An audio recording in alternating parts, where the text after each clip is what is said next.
Президент Садыр Жапаровдун коррупцияга каршы күрөшүү демилгесинин алкагында Бишкек шаардык юстиция башкармалыгынын башчысы Таштемир Чилдебаев башкармалыкта коррупцияга каршы алгылыктуу иш-аракеттер жүрүп жаткандыгын айтып, мамлекеттик кызматкерлерди коррупциялык иштерге түртпөөгө чакырып өттү.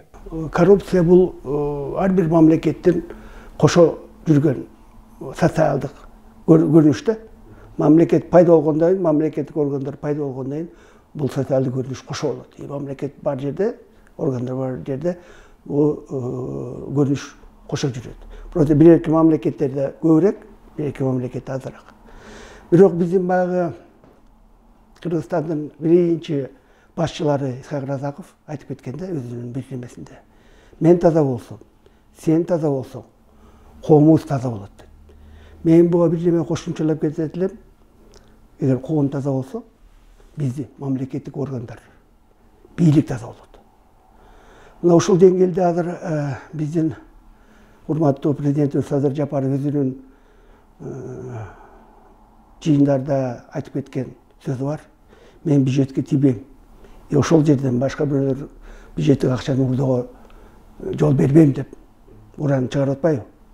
Ошол ураанды мен ойлойм, ар бир мамлекеттик кызматкер ошол ураанды тикке көтөрүп, өзүнө ант кылып, өзүнө аткарып жүрүш керек да. Бул аябай жакшы көрүнүш. Себеби мамлекеттин башчысы айтып атат ошондон. Биз андан, значит, сыймыктанып, ошондон баягы ошону колдошубуз керек да. Ал эми өзүңөр билесиңер, пайдалуу болуп коррупцияга каршы күрөшүү боюнча Кыргыз Республикасында 2 мыйзам бар да. Бул баягы коррупцияга каршы аракеттенүү жөнүндө. Андан тышкары мамлекеттик жарандык кызмат жана муниципалдык кызмат жөнүндө мыйзамдар бар. Ушул мыйзамдар жана башка нормативдик курал актылар деп коет, укук ченемдик актылардын негизинде ошо биздин министерство, юстиция министрлиги жана биздин башкармалык ошолорду колдонуп, ошол ченемдердин негизинде иштейбиз да. Эми чет мамлекеттердин бул багытта чоң тажрыйбасы бар да. Алар бизден мурун мамлекет түзүп, органдар түзүп. Мына байкасаңар, кинолордо, немелерде көрсөтүп калат. Чоң зал, кызматкерлер отурат, бардыгы ар биринин стол бар, ичинде мындай тоскучу бар. Ал эми башчысы, начальник болсо өзүнчө бир кабинет, бирок дубалдагы айнектен баарынын үстүнөн көзөмөлдөп турат. Бул эмне үчүн уланган? Бул концепциясы. Бул ар бир кызматкер билет. Анын иши эл, башка эл, прозрачность, багы акын көрүнүп турат, айкын ачык башкаларга.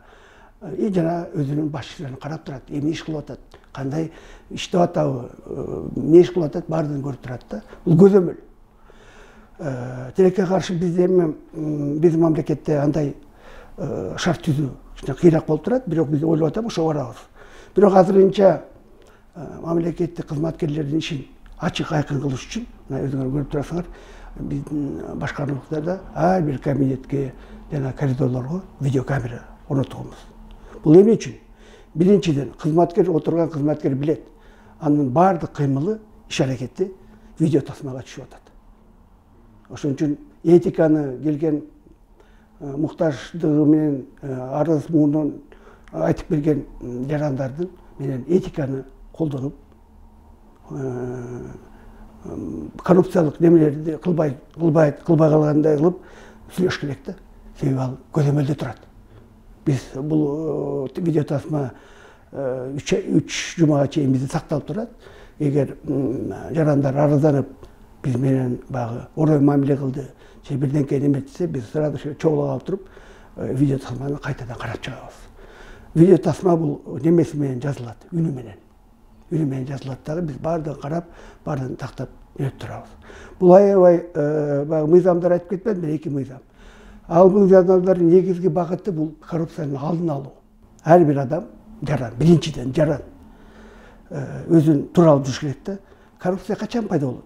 Когда жаран келип мамлекеттик кызматкерге мен ишимди бүтүрүп бер, эртерээк, жоксо мыйзамсыз мага болбойт, бирок сен мага кылып бер деп сұранғаннан кейін әлбетте аны азғырады. Қандай бір материалдық стимуляция алып, стимулирование алып. Ошондо бұл жерде екі адам не болгондо, мен мамлекеттик кызматкер жөнүндө айтып атам да, бир жерде өзүнүн кармай албай калат. Азгырылып кетет да. Ар бир жаран өзүнөн башташ керек да. Өзүнөн баштап, өзү тыгайтып келип мыйзамдын талабын аткарууну талап кылыш керек. Мыйзамды өтүп айлап өтүш эмес. Мыйзамдын талабын мамлекет кызматкер так аткарыш керек. Санариптештирүү системасына өтүүдө юстиция башкармалыгы четте калган жок. Ага ылайык юридикалык жактар эми онлайн каттоодон өтүү мүмкүнчүлүгүнө ээ болду.